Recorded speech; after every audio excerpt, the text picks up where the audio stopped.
But yeah, it is worth kind of thinking about, like, if I need to get a bunch of stuff from a warehouse that's been manufactured for me from a warehouse in Shenzhen or whatever in China, I need to get all of that stuff onto some pallets. It's probably on some pallets from the warehouse into a shipping container. That shipping container's got to go to a port, the nearest port. That's got to go through some kind of customs process, and you have to pay somehow for that shipping container to get onto a friggin' boat that's going to go to the right destination. There's might be export taxes and who knows to deal with there, and some paperwork to deal with there.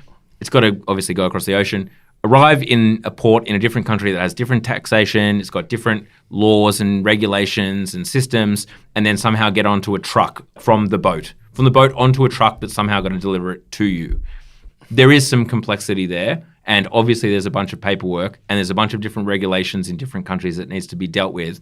However, my experience, my personal experience with having done it, is you find customs agents, or you find, even more broadly, you can find like buyer's agents or whatever who'll help you with the end-to-end process. And yeah, those people, like, you know, to be perfectly frank, shout outs Bashir, like shout outs to like some of my boys out there, but like these are people who are just like, yep, done. They'll sort it for you. And you don't get a whole lot of oversight into exactly what's going on. Yeah. All you know is that the goods are arriving. Yeah. Because as you say, like, there's probably a bunch of relationships there. There's some understanding with the processes and how they're done. I think like saying fax machines and whatnot is probably a little overblown. It's probably a bit of an exaggeration. There are like, you have manually signed papers that, you know, you take a photo of and then email, and processes like that. But yes, it is one of those like industries that is not slick. No, it's not sleek. It's very relationship based. It's not like tapping onto a bus, No. you know, with an Opal card or whatever. No, it's very much about relationships and like weird accumulated knowledge that kind of gets bounced around between people. So you can kind of see, when you think about it with Silicon Valley brain, which we love to do, even these kind of like weird interpersonal relationships, you can look at that and be like, even though this looks very complicated and very annoying, and like there are lots of considerations, there's something here that can be automated, right? And this is what Flexport's idea was. We're going to be a modern freight forwarder that helps, you know, freight get from one country to another and to any port in the world.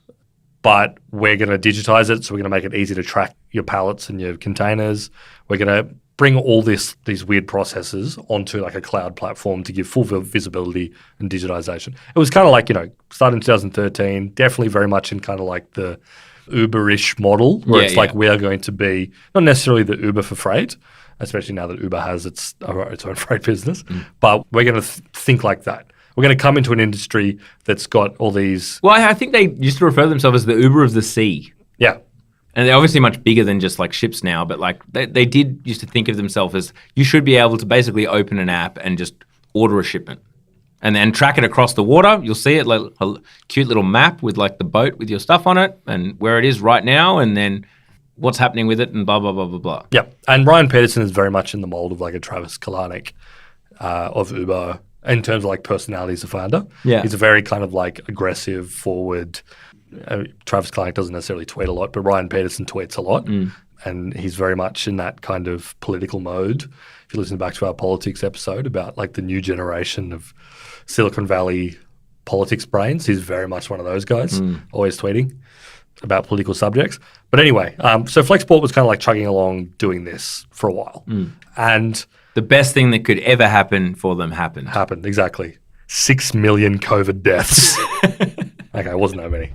1 million COVID deaths. I don't even know how many it was in the end. But it was. No one knows. Okay. Several million. Please don't put a COVID label on our Not podcast, again. Spotify, please.